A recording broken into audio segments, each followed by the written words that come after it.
என் பேர் வந்து பன்னீர்செல்வம். எங்கள் ஊர் வந்து திருவண்ணாமலை மாவட்டம். திருவண்ணாமலேருந்து ஒரு 15 கிலோமீட்டர் எங்கள் ஊருக்கு தலையாம்பலம் கிராமம். எங்கள் கிராமத்தில் ஒரு 1000 வீடுகள் இருக்குது. பெரிய கிராமம் எங்களது வந்து. எங்கள் அப்பா வந்து 45 வருஷம் மேலே முருகன் கோவில் பூசாரியாக இருக்கார். பூசாரினா சில பேர் வந்து போவாங்க வருவாங்க, அப்படியே வந்து வீட்டுக்கு வந்துடுறாங்க. அப்படிலாம் இல்லை. எங்கள் அப்பா வந்து பூசாரி ரொம்ப அதிலே பக்தி விருத்தமாக இருப்பாங்க. போவாங்க வருவாங்க. பல ஊர்லேருந்து எங்கள் அப்பாக்கிட்ட வந்து இந்த அருள் வாக்கிய கேட்க வருவாங்க. அப்படி இருக்கும்போது அந்த கிராமத்தில் என்னையும் ஆண்டவர் வந்து ஒரு சாட்சியை வந்து கொண்டு வந்திருக்காரு. எனக்கு வந்து இப்போ வயது 30 15 வயசுலேருந்து நான் வந்து பக்தியாக இருப்பேன். எங்கள் வீட்டு ஃபுல்லாக எல்லாமே எங்கள் சாமி ரூமில், எங்கள் பூஜை ரூமில் ஒரு 15-20 போட்டோ மேலே இருக்கும். அந்த போட்டோ எல்லாத்துக்கும் பூ வைக்கிறது, வாசப்படில் வேப்பிலை, எலுமிச்சை மரம், பூசணிக்காய், மஞ்சள், குங்குமம் இப்படி வைக்கிறது வந்து எனக்கு என் மைண்டு ஃபுல்லாக அதிலே தான் இருக்கும். எனக்கு அப்போலேருந்து பக்தி ரொம்ப அதிலே தான் இருப்பேன் நான். எங்கள் அப்பா வேலை வந்து புள்ள செய்வான்னு சொல்லுவாங்க இல்லையா.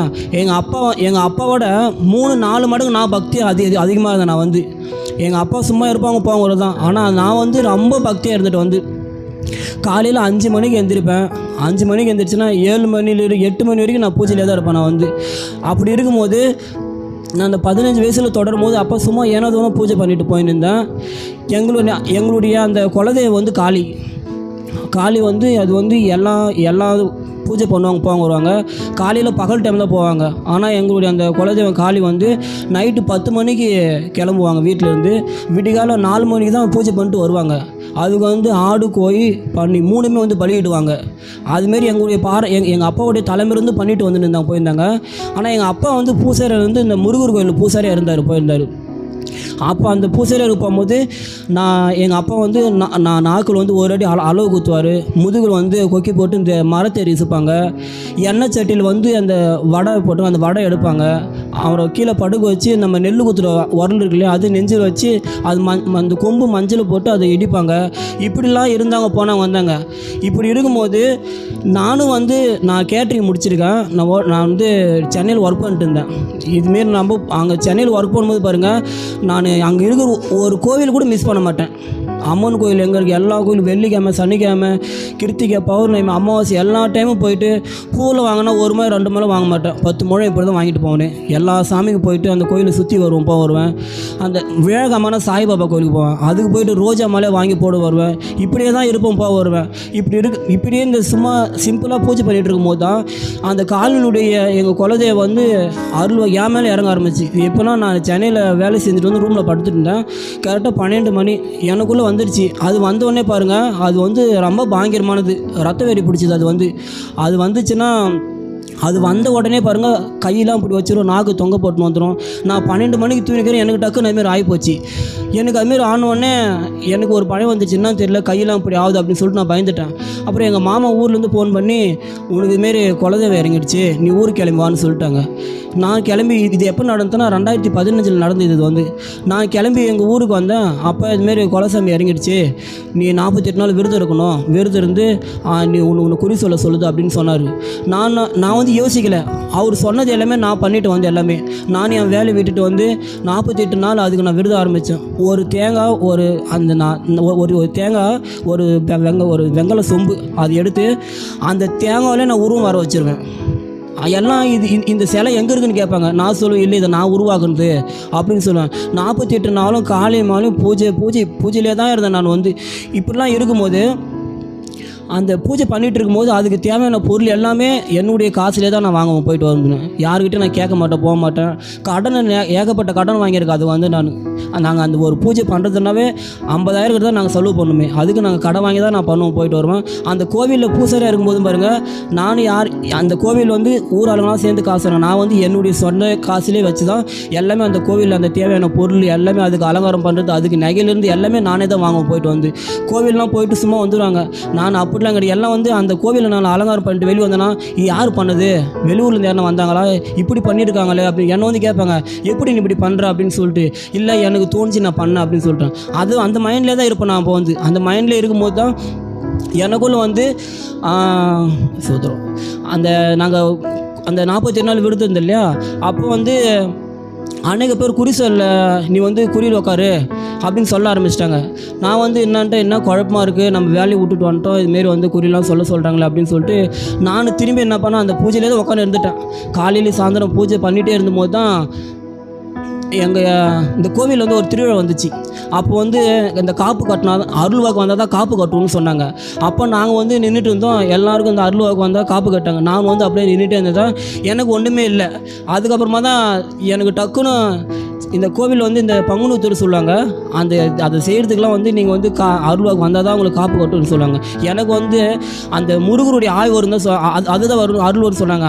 ஆனால் எனக்கு வந்து டக்குன்னு இந்த கால் இது வந்துடுச்சு. எனக்கு டக்குன்னு அது வந்தோடனே சூளை எடுத்து ஆடிக்கின்னு ஒரு 3 அடிக்கு மேலே எகுரும். அப்படியே அந்த அளவு தான் எகுரும். எனக்கு கையெல்லாம் வந்துடும், நாக்கு வெளியே வந்துடும், அப்படிலாம் இருக்குது. எனக்கு வந்து பயங்கரமாக எனக்கு வந்துடுச்சு. வந்து அப்போ தான் எனக்கு வந்து அப்போ தான் சொன்னாங்க, இவங்க குலதை வந்து இறங்கிடுச்சு அப்படின்னு சொல்லிட்டு. அது வந்துச்சுன்னா கீழே பிறண்டு உருண்டு அப்படி பயங்கரமாக என் கைகளெல்லாம் ஒரு அடி போட்டு ரத்தம் வந்திருக்கேன். அது வந்த பிறகு எனக்கு தெரியுமே. அதுக்கப்புறம் தான் எனக்கு இருக்கும் இன்னும் இப்படிலாம் வந்திருக்கா போயிருக்கான்னு சொல்லிட்டு. எங்கள் கிராமத்தில் ஒரு சைடு நடந்து போனால் சுடுகாடு பார்த்தா கூட அது வந்து ஏன்னா இது மயான காலின்னு சொல்லுவாங்களாம். அது அந்த சுடுகாட்டில் இருக்க பெண்ணத்தை வந்து அது வந்து காலி சாப்பிடுமா. நான் நடந்து போயிட்டு இருக்கும்போது அந்த சுடுகாடு பார்த்தோன்னே என் காலை ஊற ஆரம்பிச்சிடும், கை இப்படி வந்து நாக்கு வெளியே வந்துடும், கை போட்டு நானே கடிச்சிடுவேன். அப்புறமா என் கூட இருக்கிறவங்க வந்து டக்குன்னு கை எடுத்து விடுவாங்க, கை எடுக்க முடியாது என்னால். நைட்டு 12 மணி கூட நான் தனியாக போகும்போது கூட அந்த இடத்த போனால் டக்குன்னு அப்படியே கை போட்டு கடிச்சிக்குவேன் நான். அதுமாரி இந்த ரத்த வெறி போயிடுச்சு. அது என் மேலே வந்த உடனே பாருங்கள், பக்கத்தில் சேவல் வச்சுனே இருப்பாங்க. அது என் மேலே வந்தோடனே சேவல் கொடுத்துருவாங்க, அதை அப்படியே கடிச்சு அது ரத்தத்தை உறிஞ்சி எடுத்துடும். அது வந்து அது கேட்டுனே இருக்கும். கையில் ஒரு கற்பூரம் ஏற்றி அது நாக்கள் எரிஞ்சினே உள்ளே போகும். எலுமிச்சை மழை கொடுப்பாங்க, எலுமிச்சை மழத்தை அப்படியே மென்று சாப்பிட்றோம். அது வந்து அந்த ஒரு அந்த பாம்புடைய இது அந்த உடைய ஆவு இருந்துச்சு. அந்த பாம்பு எப்படி போயிட்டு நெளிஞ்சின்னு போய் அந்த பால் மூட்டி குடிக்குதோ அதேமாரி எனக்கு 10 அடி தூரம் வச்சுருப்பாங்க. நானும் அதேமாரி உருண்டு பிறண்டின்னு போய் அந்த பாம்பு எப்படி அதேமாரி தான் நானும் போயிருக்கேன். வந்து இதுமாரிலாம் இருக்கும்போது தான் வீட்டில் ரொம்ப கஷ்டம், செய்வினை பிரச்சனை கோளாறு. எங்கள் வீட்டில் 40 ஆடு மாடு எல்லாமே இருந்துச்சு. நாங்கள் எல்லாமே இழந்து போயிட்டோம். எல்லாமே சொல்லுவாங்க, என்ன முருகர் கோயில் பூசாரியாக இருக்கிற, அது பேர் வந்து ஆண்டின்னு சொல்லுவாங்க, அதை கும்பிட்டு பண்ணி ஆண்டியாக இருக்கிறே அப்படின்னு சொல்லிட்டு எங்கள் அப்பா ரொம்ப கேவல் பண்ணி பேசுவாங்க. போவாங்க வருவாங்க. எங்கள் அப்பா அதெல்லாம் வாங்க மாட்டாங்க. எங்களுக்கு எவ்வளோ கஷ்டம் வந்தால் போகுது, நாங்கள் எங்கள் கடவுள் மட்டும் விட மாட்டோம் அப்படின்னு சொல்லிட்டு ரொம்ப பூஜை பண்ணிகிட்டே இருந்தார். போனார் வந்தார். இப்படி இருக்கும்போது தான் அந்த 48வது நாள் வந்துச்சு. 48வது நாள் அந்த மண்டல பூஜை வந்து எங்கள் வீட்டுக்கு வந்து வாசலில் ஒரு சின்ன வேப்ப மரம் வச்சுருந்தோம். அந்த வேப்ப மரத்தை தான் அங்கே தான் குறி சொல்ல உட்காரணும் அப்படின்னு சொல்லிட்டாங்க. அப்புறம் நாங்கள் போயிட்டு இந்த ஆற்றுலாம் போயிட்டு கல்லில் எடுத்துன்னு வந்து அந்த இடத்த வச்சு அந்த இடத்த ஒரு கோவிலை உருவாக்கிட்டோம். அந்த வேப்ப மரம் நல்லா வளர்ந்து போச்சு. அந்த கோவில் நல்லா அங்கே உருவாக்கிட்டோடனே இந்த 48வது நாள் தான் எனக்கு வந்து அந்த காலினுடைய உருவம் எப்படி இருந்துச்சு அதேமாரி எனக்கு பண்ணாங்க. அது எப்படி இருக்குமோ அதேமாரி என்ன பண்ணாங்க. என்னை பார்த்தோன்னே எல்லாம் பயந்து போயிடுவாங்க. நான் சும்மா நார்மலாக பாருங்கள், என்னை வந்து என் பேர் சொல்லி கூட மாட்டாங்க. காலி வருது பாரு, வழி விடுங்க அப்படின்னு சொல்லுவாங்க. அது வந்து கர்ப்பமாகறவங்களை பார்த்தா அப்படியே எனக்கு ரொம்ப வெறி வரும் அப்படியே. ஏன்னா இது வந்து அந்த ரத்த வெறி எடுக்கிறது. அது வந்து அந்த கோயில் சைடு போனாவே பாருங்கள், மெயின் ரோட்டில் கோவில் இருக்குது, அந்த கோயில் சைடு போனாவே கர்ப்பமாகறவங்க வந்து அந்த கரு கிளச்சின்னு வந்து எனக்கு அவங்கள பார்த்தா எனக்கு அந்த கர்ப்பமாகறவனை பார்த்து எனக்கு அப்படியே பல்ல போட்டு நானே கடிச்சிக்குவேன். ஒரு மாதிரி ஆகிடுவேன். டக்குன்னு எனக்கு அப்படியே நான் அங்கே என்னோடய சூழ்நிலை மாறிடு வந்து அப்படியே ரொம்ப ஒரு வெறி வந்துகிட்டே இருக்கு. எனக்கு வந்து அந்த ரத்த வெறியே தான் வந்துட்டுருக்கேன். எனக்கு வந்து அந்த வேஷம் கட்டிட்டு நாங்கள் வரும்போது பல ஊர்லேருந்துலாம் வந்தாங்க. வந்து இதுமாரி அருள்வாக்கு வந்துக்கு தான் வாங்க போகலாம் அப்படின்னு சொல்லிட்டு கேட்க வந்தாங்க. அப்போ எனக்கு வந்து நாக்கள் வந்து 1 அடி சூளம் குத்திருக்காங்க.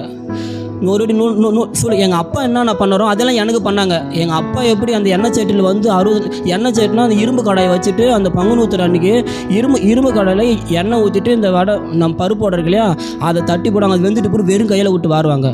60 நாள் விருது இருந்தாங்க. அதேமாரி எங்கள் அப்பாவுக்கு அடுத்து நான் இருந்தேன். நான் அதுமாரி 60 நாள் விருது இருந்து அந்த எண்ணெய் சேட்டில் வடையை எடுத்துருக்கேன். எண்ணெயும் படுக்க வச்சு அந்த கல் உரல் 6 பேர் படித்து தூக்குவாங்க. அந்த உரத்துக்கு யார் நெஞ்சில் வச்சு அந்த மஞ்சள் கொம்பு போட்டு 2 பேர் இட்டிப்பாங்க. அப்படியே அது மாவு வரைக்கும் இட்டிப்பாங்க. இப்படிலாம் பண்ணிட்டு இருந்தாங்க போயிருந்தாங்க. இப்படிலாம் பண்ணிகிட்டு இருக்கும்போது தான் எங்கள் சகோதரி, எனக்கு வந்து 4 அக்கா ஒரு அண்ணன். எங்கள் 2வது சகோதரி வந்து ஆர்ச்சி இதில் வந்து அவங்க மாதாவேப்பரில் கல்யாணம் லவ் மேரேஜ் பண்ணிட்டு போயிட்டாங்க.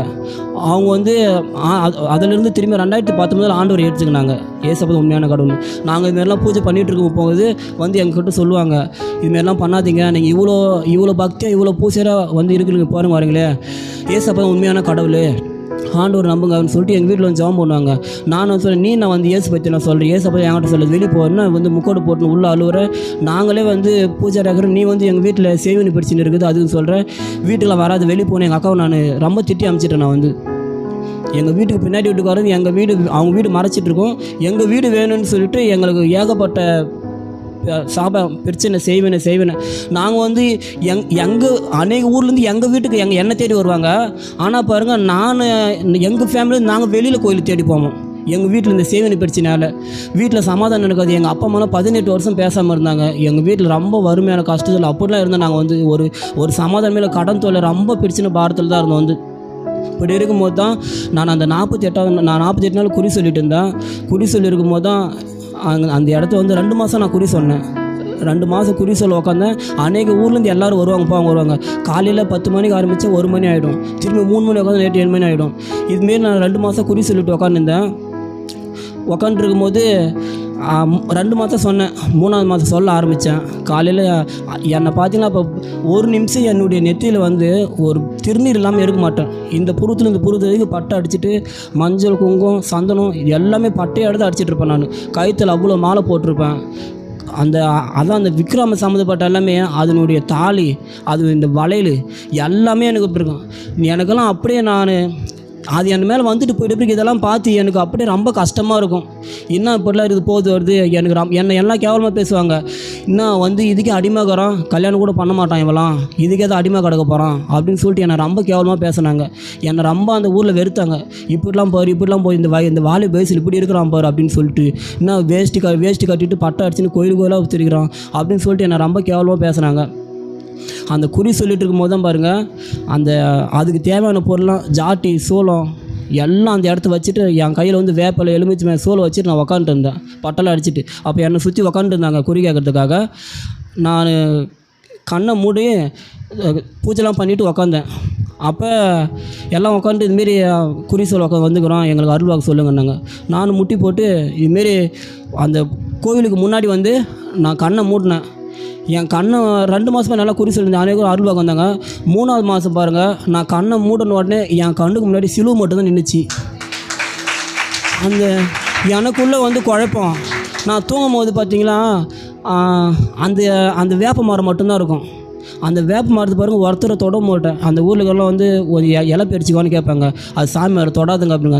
மரத்துக்கு பாருங்கள், எனக்கு மரத்துக்கு கீழேருந்து எனக்கு கை எட்டுற வேலைக்கும் மஞ்சள் குங்குமம் வச்சு அதுக்கு இந்த கண்ணாடம், அதுக்கு இந்த புடவை கட்டுறது, அதுக்கு அந்த மரத்துக்கு கிளைக்கு ஒரு கிளைக்கு ஒரு வலையில் போடுறது, அதை அப்படி வச்சுட்டு இருந்தேன். நான் வந்து அந்த மரத்தில் அப்படி அந்த மரமே ஒரு உருவமாரி நின்றுட்டு இருக்கும். அந்த இடத்துல இருக்கும்போது தான் எனக்கு டக்குன்னு அந்த மரத்தில் ஒன்றுமே இல்லாத மாரி தெரியும். சொப்பனத்தில் ஒன்றுமே இல்லாத மாரி தெரியும், எதுவுமே இல்லாத மாரி வெறுமையாக இருக்கும். அப்புறம் நான் நினைப்பேன், ஐயோ நம்ம சாமிக்கு என்ன குறை வச்சுட்டோமா, இன்னும் எதுவுமே காணோம் அப்படின்னு சொல்லிட்டு நான் திரும்பி அந்த சிலு வந்துச்சு பாருங்கள். சரி திரும்பி என்ன பண்ணேன், சரி எலுமிச்சை மேலே அறுத்து அதுக்கு என்ன பலிவிடும் அது பண்ணிவிட்டு திரும்பி நான் உட்காந்து கண்ணை மூடினேன். திரும்பி சிலுவை தான் நின்றுச்சு எனக்குள்ளே.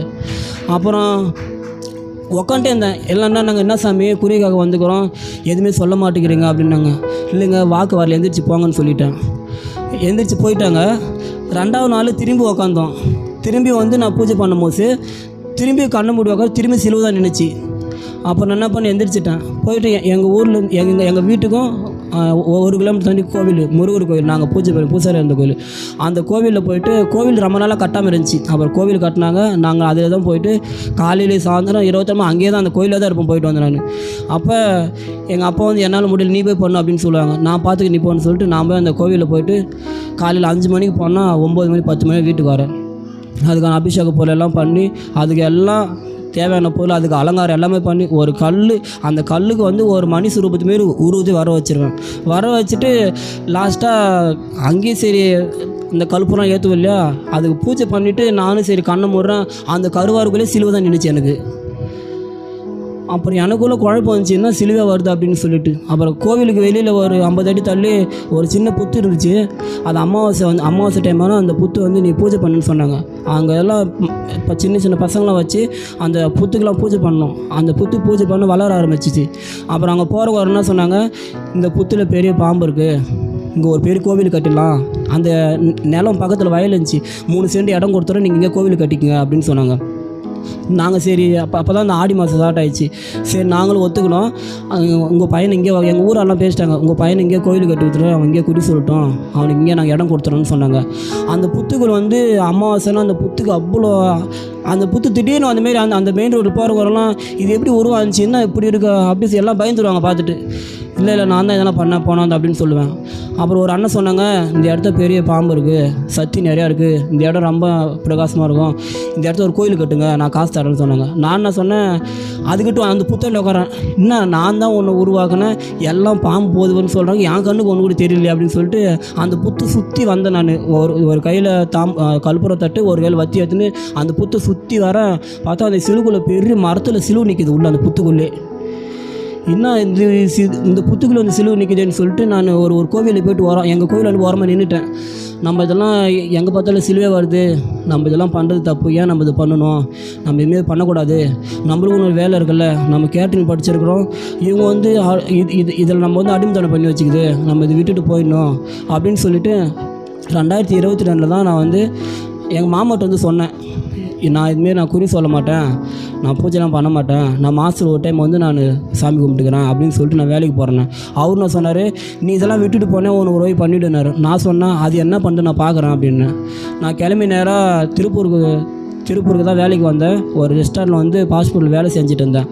அப்போ எங்கள் அக்காவை எங்கள் 2வது அக்காவும் 4வது அக்காவும் வந்து இதுமாரி தூத்துக்குடியில் 4 மாடுன்னு ஒரு பெரிய சர்ச் இருக்குது வாங்க அப்படின்னு சொன்னாங்க. நான் என்ன உனக்குலாம் அறிவு இல்லைன்னு வந்து சர்ச்சுக்கெலாம் கூப்பிட்றேன், நான் வரமாட்டேன், நீங்கள் போகிறதா இருந்தால் போ அப்படின்னா சொன்னால் கேட்க மாட்டேன், எதுக்கு சும்மா வந்து என்கிட்ட ஏச போய் சொல்லிக்கிறேன், எவ்வளோ கஷ்டம் வந்தாலும் பரவாயில்ல, நான் எங்கள் குலதெய்வம் எங்கள் சாமி விடமாட்டேன் அப்படின்னு சொன்னேன். அவங்க ரொம்ப வற்புறுத்தி பண்ணாங்க. 3 நாள் கூட்டம் நடக்குது, நம்ம வீட்டு இவ்வளோ பிரச்சனை இருக்குது, நீ வேலை கிடைக்காம அங்கேயும் அலைஞ்சிட்டுக்கிறே வான்னு என்னை கூப்பிட்டாங்க.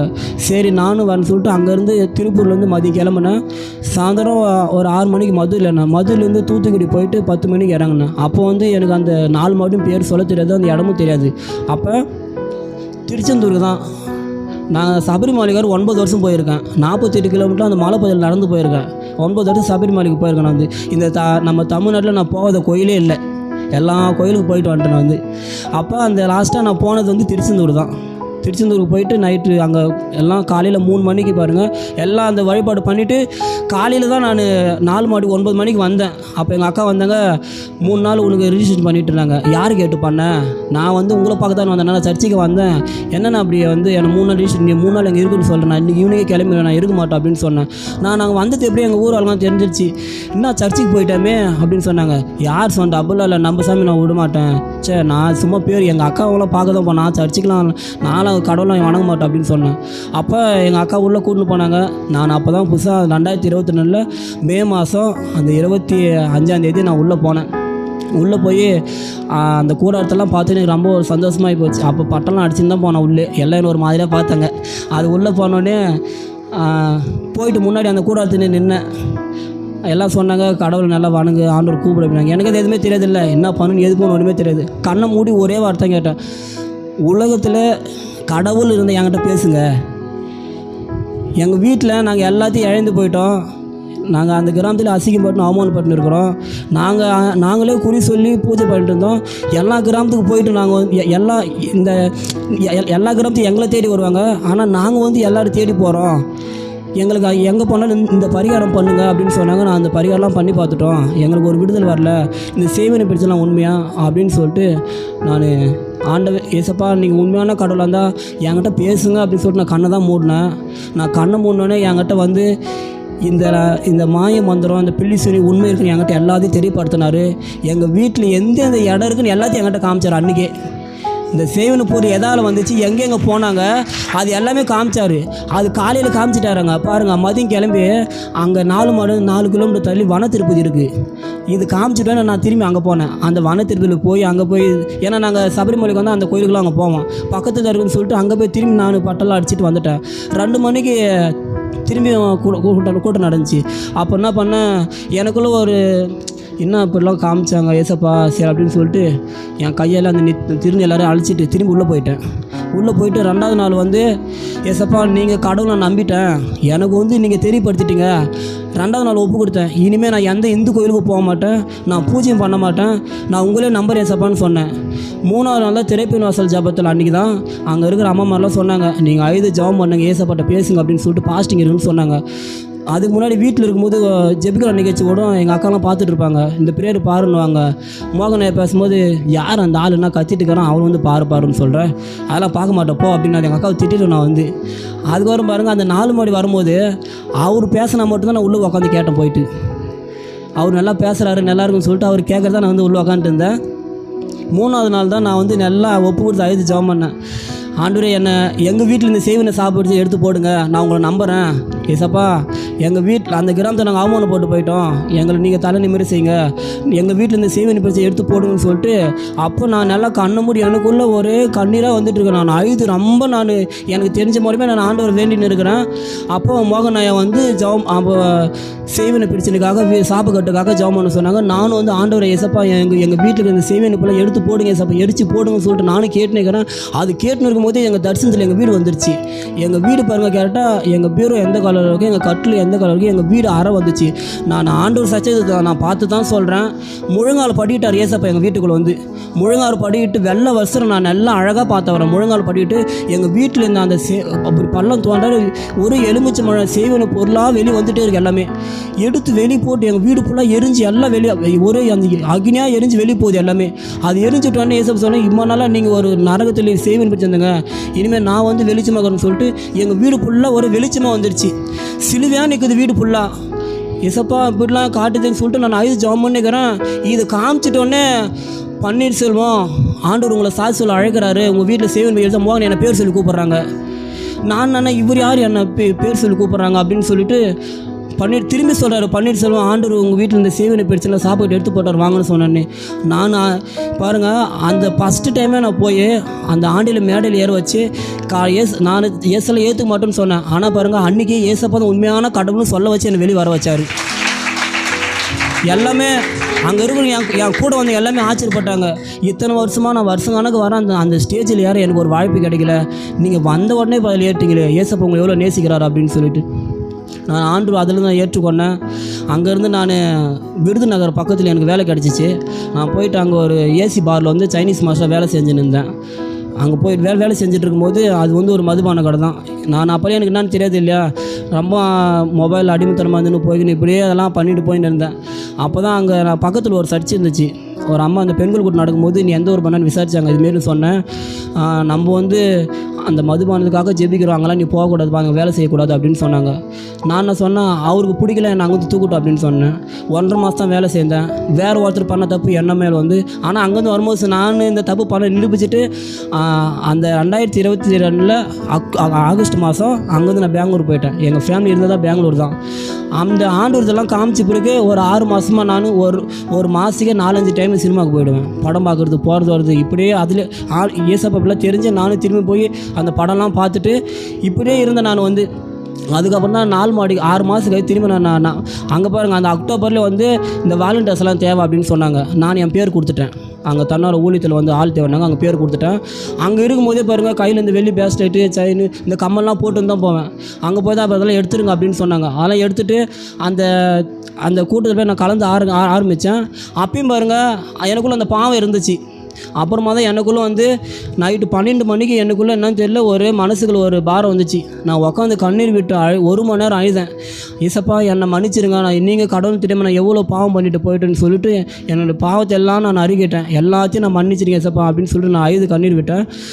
நம்ம 4 மாவட்டில் வந்து 7 வாரம் கூட்டம் நடந்துச்சு. அப்போ வரும்போது தான் டிசம்பர் மாதம் அப்போ வந்து அந்த கூட்டத்தை வந்து நானும் கலந்துக்கினேன். அப்போ எல்லாம் நல்லா ஜெபம் பண்ணிவிட்டு அபிஷேகத்தில் நிரம்பி எல்லாம் அன்னி பஸ்ஸில் பேசிகிட்டு இருந்தாங்க. நான் என் ஃப்ரெண்டுகிட்ட என்ன கேட்டேன்னா, இவங்களும் ஒரு மாதிரியாக பண்ணுறாங்க, என்ன கையில் அப்படி பண்ணுறாங்க, என்ன பேசுகிறாங்க, அவங்க பேசுகிறாங்களே அது எந்த புக்கில் இருக்குது நானும் கற்றுக்கினேன். அவங்களுக்கு கேட்டேன் நான், அந்த அன்னி பாஸ் எதில் இருக்குது அது நானும் கற்றுக்கினேன். அப்போ சொன்னால் என் ஃப்ரெண்டு சொன்னால், நம்ம ஆவில் நிறைஞ்சு நம்ம அபிஷேகம் பெற்றோமா ஏசப்பா இதெல்லாம் வந்து நம்மளுக்கு கொடுப்பாரு அப்படின்னு சொன்னான். அன்றைக்கி தான் நான் ஒரு தீர்மானம் எடுத்தேன். ஏசப்பா நான் 6 மாதம் நீங்கள் கடவுளுக்கு தெரிஞ்சு 6 மாதமாக அந்த பாவம்லாம் பண்ணிட்டு என்னை மன்னிங்கன்னு சொல்லிட்டு நான் அந்த 4 மாதத்தில் 4 கோரிக்கை வச்சுட்டு வந்தேன். ஏசப்பா நான் அடுத்த அந்த 2023 வரதுக்குள்ளே ஏசப்பா நான் ஞானஸ்நானம் எடுத்துருக்கணும், நான் அபிஷேகம் பெற்றுருக்கணும், எனக்கு ஆவிக்குரிய சபை வேணும் ஏசப்பான்னு சொல்லிட்டு நான் கேட்டேன். கேட்டுட்டு பாருங்கள், அங்கே போனேன். ஓசூரில் வந்து முழங்கால் யுத்தம் ஏசு நம்மோட சபை, அந்த சர்ச்சுக்கு என் ஃப்ரெண்டு கூப்பிட்டு போனாங்க. 3வது நாள் தான் அந்த சர்ச்சு, அங்கே 21 பாசிட்டிவ் இருந்துச்சு. 3வது நாள் தான் அந்த சர்ச்சுக்கு நான் போனேன். அப்போ எனக்குள்ளே அந்த சர்ச்சுக்கு போகும்போது ஒரு குளிர் ஜுரம், எனக்கு ரொம்ப ஜுரம் எடுத்துக்கிச்சு. அப்போ அந்த நல்லா ஜெபம் பண்ணிக்கிறாங்க, ஆவியில் ஜெபம் பண்ணிக்கிறாங்க. எனக்கும் அப்படியே ஒரு அக்னி இறங்கிடுச்சு என் மேலே. அந்த அக்னி இறங்கின உடனே என் உடம்பு ஃபுல்லாக வேர்த்து தண்ணியாக ஊற்ற ஆரம்பிச்சிச்சு. நான் அந்த ரத்த வெறிப்பிடிச்ச ஆவி பாம்பின்னு வந்து அந்த 3 ஆவி என்னை விட்டு போனது நானே உணர்ந்தேன். அது அப்படியே அந்த சபைக்கு வெளியில் போய் கத்துது கதறுது. ஏசப்பா வந்து அக்னியால் நிறையப்பட்டு என்னுடைய நேரில் கூட அது தொட முடியாமல் அப்படியே கதறுது போயிட்டு அந்த அபிஷேகத்தை எனக்கு கொடுத்துட்டாரு. அந்த சர்ச்சுக்கே போனேன். ஏசப்பா நான் கேட்டேன், அதே வருஷத்தில் என்னை அபிஷேகத்தில் நிறைய வச்சார். நான் ஞானஸ்நானம் எடுக்காத போது எனக்கு அபிஷேகத்தை நிறைவேற்றாரு, அன்னி பேச கொடுத்தாரு. எனக்கு ஆவிக்குரிய சபை தான் வேணும்னு நான் கேட்டேன். ஏசப்பா நான் தேசத்துக்காக ஜெபிக்கிற சபை தான் எனக்கு வேணும்னு நான் கேட்டேன். அந்த சபையை கொடுத்தாரு. அந்த ஞானஸ்நான டேட் வந்துச்சு. ஞானஸ்நான டேட்டு வந்து சொல்லிட்டாங்க. வந்து ஞானஸ்நானம் 1.5 மாதம் தான் நான் சபைக்கு போனேன். வந்து எடுத்துங்க, திருவந்து எடுத்துங்கன்னு ஞானஸ்நானம் எடுத்துக்கணும்னு சொன்னாங்க. அப்போ ஊழிக்காரெல்லாம் சேர்ந்துட்டாங்க. இல்லை அவர் வந்து சர்ச்சுக்கு வந்து 1.5 மாதம் வந்துக்கிறாரு, அவருக்கு ஞானஸ்நானம் கொடுக்கணும்னு சொல்லிட்டாங்க. நான் அப்போ ஆண்டுட்டு போய் ஏசப்பா இதுமாரி ஞானஸ்நானம் டேட்டு கொடுத்து என்னை வர வேணான்னு சொல்லிட்டாங்களே அப்படின்னு சொல்லிட்டு எனக்கு ரொம்ப கஷ்டமாகி போச்சு. அப்போ ஆண்டவர் சொன்னார், நைட்டு 11 பைபிள் எடுத்துனார். நான் பைபிள் எடுத்து போயிட்டு முழங்கால படிக்கிட்டேன். நான் இந்த 15 வருஷமாக எது நான் வணங்கணும் அது எல்லாமே நல்லா ஆவியில் நிறைஞ்சு நல்லா ஜெபிக்க வச்சார். அது எல்லாமே விரட்டி அமைச்சிட்டு எனக்கு யார் என்னை வேணான்னு சொன்னாங்களோ அவங்களே என்னை ஃபோன் பண்ணி கூப்பிட்டாங்க ஞானஸ்நானத்துக்கு. காலையில் போய் நான் சர்ச்சுக்கு போனேன். எல்லாம் வந்து உங்கள் வீட்டில் யாரும் வரலையான்னு கேட்டாங்க. இல்லை வரல அப்படின்னு சொன்னேன். அப்போ பாஸ்ட் வந்து சரி நானே உனக்கு எல்லாம் கையத்தில் போகிறேன்னு சொல்லிட்டு ஞானஸ்நானம் எடுக்க போனோம். அப்போ எனக்குள்ள ஒரு பார்வை வந்துச்சு. ஏசப்பா எல்லாம் வீட்டில் அவங்க பேரண்ட்ஸ் வந்துக்கிறாங்க, எனக்கு யாரும் இல்லை ஏசப்பா நான் கலங்கினேன். அப்போ ஞானஸ்நானம் தொட்டில் இறங்க அப்படி கால் வைக்க போகிறேன். ஆண்டூர் பேசினார், அண்ணாந்து பாருனார். பார்த்தா ஆண்டூர் சண்டை நிற்கிறோம், அவங்க தூத்துட்டு 12 பேர் நிற்கிறாங்க. நாங்கள் நிற்கிறோம் போகிறோம் அப்படின்னாரு. இந்த வார்த்தை உண்மை இது வந்து. அப்போ அப்படியே எனக்கு வந்து நான் சில பேர் மாற்றவங்க அப்படிலாம் சொல்லாங்க. நான் வந்து எதுவுமே சொல்லவே இல்லை. என்னுடைய பேர் வந்து நான் ஞானஸ்நானம் வந்து கொடுத்து பாவரிக்கிட்டு எனக்கு பேர் ஆமோஸ்னு மாற்றி எனக்கு ஞானஸ்நானம் கொடுத்தாங்க. ஏசப்பா வந்து அந்த வருஷத்தில் எனக்கு நாலேஜ் எனக்கு செஞ்சார். இன்னொன்று பாருங்கள், இந்த பைபிள் வச்சு ஒரு கதை சொல்கிறேன். நான் வந்து அந்த இந்துவில் இருக்கும்போது மந்திரம் நல்லா கற்றுக்கணும், நம்ம புக்கு வேணும் அப்படின்னு சொல்லிட்டு போயிட்டு கடையாக திரும்பி நான் போயிட்டு இந்த புக்கு நம்ம ஏன்னா ஒரு மந்திர புக் கற்றுக்கணும், அந்த மந்திர புக் வேணும்னு சொல்லிட்டு நான் கற்றுக்கணும். எப்படியே போய்ட்டு நான் ரொம்ப அதை ஆசைப்படுவேன் போயிட்டு. ஆனால் பாருங்கள், இரவும் பகலும் ஏசப்பாவுடைய அந்த வசனத்தை வாசிக்கிறதுக்கு எங்கே போனாலும் சில பேர் பைபிள் எடுத்து கூச்சப்படுவாங்க. நான் எங்கே போனாலும் வந்தாலும் தூங்கும்போதும் இந்த பரிசுத்த வேதத்தை தான் என் கூட வச்சிட்ருக்கேன். நான் வந்து ஆண்டவர் எனக்கு தினமும் படிக்கிறதுக்கு நல்ல ஒரு அற்புதமான வேதத்தை கொடுத்துக்கிறாரு. இப்படிலாம் இருக்கும்போது நான் ஆண்டவர் ஏற்றுக்கொள்ளும் போது எங்கள் கிராமத்துக்கு வந்து ஃபஸ்ட் டைம் நான் போனேன். அப்போ வந்து எல்லாம் எங்களை வந்து இன்னும் அலுவல் வேலை செய்யட்டேமே, ஏசப்பா கும்பிட்றேமே, நான் சர்ச்சுக்கு போனேமே. இன்னும் எங்கள் அக்கா வந்து பாருங்கள், எங்கள் அக்கா வந்து அவங்க 2வது பொண்ணு தான் எனக்கு மேரேஜ் பண்ணி கொடுக்குன்னு சொன்னாங்க. அவன் பூசாரிக்காரன் எப்படி அவனுக்கு பொண்ணு கொடுக்குறது, அவனுக்கு பொண்ணுலாம் கொடுக்க மாட்டான் அப்படின்னு சொன்னாங்க. அப்போ என்ன சொன்னாங்க, எங்கள் வீட்டெல்லாம் பேசுனாங்க, இல்லை கல்யாணம் பண்ணி கொடுத்தாகணும் அப்படின்னு சொன்னாங்க. அப்போ நான் சொன்னேன், நான் சொல்கிற கோயில் தான் நீ கல்யாணம் வைக்கணும் அப்படின்னு நான் சொன்னேன். எங்கள் அக்கா ரொம்ப கஷ்டப்பட்டாங்க, போனவங்க வந்தாங்க. நான் இந்த பெருமாள் கோயிலில் தான் நான் கல்யாணம் வைக்கணும் அப்படின்னு எங்கள் அக்கா நான் சொன்னேன். நீ வந்தால் வரலாம், நீ வெளியே நின்றுட்டு போ அப்படின்னு எங்கள் அக்காவை சொன்னேன் நான். ஆனால் பாருங்கள், அந்த எல்லாம் நிந்திச்சாங்க அந்த கிராமத்துலனா. இவன் போய் மதம் மாட்டுக்கிறான், இவன் ஊரை விட்டு ஒதுக்கணும். எங்கள் அப்பா அம்மாலாம் என்கிட்ட ஒரு வாரம் பேசவே இல்லை, கொள்ளவே இல்லை. நான் ஒரே வார்த்தை தான் சொன்னேன், இந்த ஊர் எனக்கு சொந்தம் இல்லை, உறவு எனக்கு வேணாம், ஏசப்பா இருக்கிறாரு எனக்கு, அவர் போதுன்னு ஒரே வார்த்தை சொன்னேன் நான். அப்புறம் அவங்களுக்கோசம் நான் வந்து தனியாக ஜெபம் பண்ணேன். ஏசப்பா அவங்க உள்ளத்தெல்லாம் பேசுங்க அப்படின்னு சொன்னேன். ஒரே வாரத்தில் பாருங்கள் எங்கள் அம்மாவை மாற்றிட்டாரு. இப்போ நான் எங்கே ஊழியத்துக்கு போனாலும் எங்கள் அம்மா தான் காசு கொடுத்து அனுப்புவாங்க, போயிட்டு வான்னு சொல்லிட்டு. எங்கள் அப்பாவும் பாருங்கள் என்னை அப்படி வெறுத்தாங்க, போனவங்க வந்தாங்க. நான் கொஞ்ச நேரம் அசை தூங்கிட்டா கூட இன்னும் ஜெபம் பண்ணல, தூங்கிட்டு எங்கள் அப்பா என்ன கேள்வி கேட்காரு இருப்பேன். அந்த அளவுக்கு ஆண்டவர் மாற்றினார். அந்த கிராமத்தில் பாருங்கள், திருமணம் இப்படி தான் பண்ணணும், இந்த கோவில் தான் பண்ணணும்னு ஆசை வச்சுருந்தேன். ஆனால் ஏசப்பா பாருங்கள், அந்த இத்தனை பாரம்பரியத்துலேருந்து கிறிஸ்துவ திருமணம் என்னன்னு தெரியாது போது வந்து. ஆனால் ஆண்டவர் கர்த்தர் கிருபையால் எனக்கு 21 வருஷம், அடுத்த மாதம் வந்து 1 வருஷம் ஆக போகுது. என் திருமணத்தில் ₹1 என் கையில் இல்லை, ஒருமே இல்லை, ஒரு ரெஸ்ட் ரூம் வசதி கூட இல்லை, அவுட் சைடு தான் போவாங்க. அப்போ நான் ஆண்டவர் ஏசப்பா அன்னைக்கு ஊழிக்காரெலாம் வருவாங்களே, இதில் உங்கள் நாம் தான் மகிமை பண்ணி ஏசப்பா, ஒரு ரெஸ்ட் ரூம் வசதி இல்லை, திருமண காரியத்துக்கு ₹1 இல்லைன்னு சொல்லி நான் ஜெபம் பண்ணேன். ஏசப்பா இது வரைக்கும் நான் பெருமைன்னு சொல்ல, ஆண்டோடைய நாம் தான் மகிமை பண்ணோம். இது வரைக்கும் எங்கள் கிராமத்தில் அப்படிப்பட்ட திருமணம் நடந்ததே இல்லை. அந்த கிராமத்தில் அப்படி அந்த டெக்கரேஷன்ல இருந்து அந்த அந்த எல்லாமே அந்த சொன்னாங்க, இந்துலாம் கல்யாணம் இப்படி பண்ணிட்டு போயிடுவாங்க, இவங்க என்னென்னா பண்ணி இப்படி பண்ணாங்களே அப்படின்னு சொல்லிட்டு விருந்திலிருந்து அப்படிலேருந்து ஏசப்பா அப்படி ஒரு மகிமையாக நடத்தி கொடுத்தாரு. என் திருமணத்துக்கு முன்னாடி 2 வாரமாக தொடர்ந்து மழை பெஞ்சிட்டு இருந்துச்சு. ஏசப்பட ஜெபம் பண்ண, ஆண்டவரே வரவங்களை எங்கே தங்குவாங்க, இப்படி மழையாக இருக்குது அப்படின்னு சொல்லிட்டு கத்திரி என் ஜபத்தை கேட்டு 1 வாரம் மழை வர வைக்கல. அந்த 12 மணிக்கு எனக்கு ஒரு தூரல் மாரி ஆசீர்வாத மழை வர வச்சார். அந்த கிராமத்தில் கல்யாணம் நடக்காது அப்படின்னு எனக்கு கேவலமாக சொன்னாங்க. ஏசப்பா அந்த கிராமத்தில் எனக்கு மகிமையாக ஒரு ஆசீர்வாதமான திருமணத்தை நடத்தி கொடுத்தாரு எனக்கு அதுக்கப்புறம் பாருங்கள், எல்லாமே எங்கள் ஊரில் குறி சொல்லும் போது குழந்தை பாக்கி இல்லை, கால் குடையுது, கயிறு கட்டி விடுங்க அப்படின்னு சொல்லுவாங்களே, அந்த முடி கயிறு கட்டி விடும்போது எல்லாம் இந்த பூஜை பண்ணும்போது எல்லாம் போடுவாங்க. நான் ஏசப்பை ஏற்றுக்கொண்டோன்னே நான் அவங்ககிட்ட சொன்னேன், என்ன இப்படி பூஜை பண்ணிட்டு நம்பவே முடியல, நீ ஏசப்பை பூஜை சொல்ல போகிற என் நம்ப கடவுள் என்ன ஆயிடுச்சு அப்படின்னு சொன்னேன். நான் சொல்கிறது கேளுங்கன்னு சொன்னேன். அவங்ககிட்ட சொன்னேன். அவங்க ஒரு வார்த்தை சொன்னாங்க, நீ எது சொன்ன நல்லா தான் இருக்கும், சரி சொல்லி கேட்குறோம் அப்படின்னாங்க. அப்புறம் ஆண்டை பற்றி சொன்னேன். எங்கள் தம்பி மனைவிக்கு 3 வருஷமாக குழந்தை இல்லை. நான் குறி சொல்லும் போது இந்த பரிகாரம் பண்ணி இங்கே போயிட்டு பொங்கல் வச்சுட்டு வா, இந்த பொருள் வாங்கிட்டு வா அப்படின்னு சொல்ல போகிறோம். நான் அவங்க ஆண்டை பற்றி அவங்ககிட்ட சொன்னேன். அவங்களும் ஆண்டவர் நம்பினாங்க. போயிட்டு 8 மாதமாக அவங்களுக்கு தொடர்ந்து ஜெபம் பண்ணேன். அவங்க நின்னாங்க, என்ன 8 மாதம் ஜெபம் பண்ணிட்டு போகிறேன், எதுவுமே நடக்கவே இல்லை, நாங்கள் ஏசில் கூட மாட்டோம் அப்படின்னாங்க. நான் சொன்னேன், கண்டிப்பாக 4 மாடி இடங்குது, 4 மாடிக்கு வாங்கன்னு சொன்னேன். 4 மாடிக்கு வந்தாங்க. அங்கே சொன்னாங்க, நீ சொல்கிறேன்னு வரேன், இதான் ஃபஸ்ட் டைம், இல்லை இன்னொரு டைம் வரமாட்டேன் அப்படின்னாங்க. கத்தரிக்கிற பேரில் ஏசப்பா எங்களை ஜபத்தை கேட்டு 4 மாடிலேருந்து போன ஒரே வாரத்தில் கன்சீவ் ஆகிட்டாங்க. ஆண் குழந்தை தான் போகிறப்ப ஆண்டவர் தரிசனம் நல்லா பேசினார். அதேமாரி எங்கள் அண்ணி அழுதாங்க, 3 வருஷமாக குழந்தை இல்லாமல் இருக்கிறோமே, ஒரு குழந்தை இல்லையே, இந்த வீட்டில் ஒரு சத்தம் கேட்காதா, ஏசப்பா எங்கள் மச்சனை சொல்கிறார், நான் உங்களை கூப்பிட்றேன், எங்கள் வீட்டில் ஒரு குழந்தை வேணும்னு சொல்லிட்டு கேட்டாங்க. ஆண்டவர் அவங்களுடைய கண்ணீரும் கேட்டு இப்போ பையனுக்கு 1 வருஷம் ஆக போகுது. பையன் பிறந்துட்டான். எங்கள் கிராமத்தில் யார் வீட்டுக்கெல்லாம் நான் எலுமிச்சை மழமும் திருநீர் எடுத்துகிட்டு போனோம். இப்போ எல்லார் வீட்டுக்கும் வேதாகத்தை எடுத்துகிட்டு போக வைக்கிறாரு. எங்கள் வீட்டில் பார்த்தீங்களா, எங்கள் வீட்டில் இந்த பூஜை நடக்கும்போது வருவாங்க போகிறவங்க எல்லோரும். இப்போ கத்தரி கிருபையால் எங்கள் வீட்டில் ரொம்ப நாங்கள் நைட்டு கஞ்சி கூட மறுநாள் மதிய கூட வச்சு சாப்பிட்ருக்கோம். ஆனால் ஏசப்பா எப்படி உயர்த்திக்கிறாங்க பாருங்கள். எங்கள் வீட்டில் இப்போ வாரானா 50 பேர் விட்டு உட்காந்து எங்கள் வீட்டில் கூட்டம் நடக்கும், ப்ரேயர் நடக்கும். வர பசங்களுக்கு எல்லாருக்கும் நாங்கள் உதவி பண்ணுவோம்.